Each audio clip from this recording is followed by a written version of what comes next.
Welcome back to Masterpiece Minute at Virtual SDMA. This is your host, Ross Bernhout, graduate curatorial intern for South Asian art at the San Diego Museum of Art. This week, I am guest hosting for Ladan Akbarnia, curator of South Asian and Islamic art, and will discuss a work from India. Tune in each week for a new mini-talk led by SDMA curators or their guests, featuring works of art from the museum's collection. For this episode, we are looking at a colored woodcut made in the Indian city of Kolkata, formerly Calcutta, in West Bengal in the second half of the 19th century. It depicts the Hindu deity Krishna standing in a tree with the stolen clothes of a group of gopis, or cow-herding women, shown bathing in the river below him.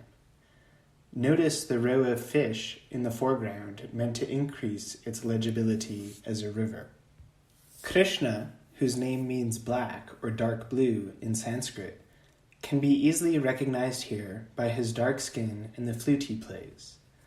The scene references a Hindu mythological tale where the milkmaids leave their clothes on the riverbank as they take their daily bath. The ever-playful Krishna steals their discarded clothes and hangs them from the branches of a flowering kadamba tree shown at center.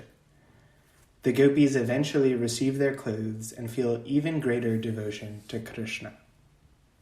Scenes from the life of Krishna and other narrative moments from myths about Hindu deities were popular subjects for woodcut prints made in Batala, a district in northern Kolkata that became a hub of printmaking and book publishing in the 19th century. A woodcut is a relief print made by carving a design into the long-grained surface of a woodblock.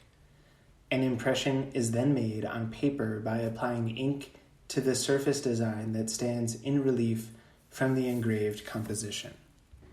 Sometimes, as in the case of this print, watercolor was loosely painted on top of the monochrome impression to enhance the image. Batala woodcuts were printed on cheaper paper than the watercolor paintings with which they initially competed and were thus sold at affordable prices to a mass market. The heyday of Batala's woodcut industry was relatively short-lived, however, as alternative print technologies, namely lithography and oleography, began to supplant woodcut printing in popularity by the 1880s and 90s. Thank you for listening. This has been Ross on Masterpiece Minute at Virtual SDMA.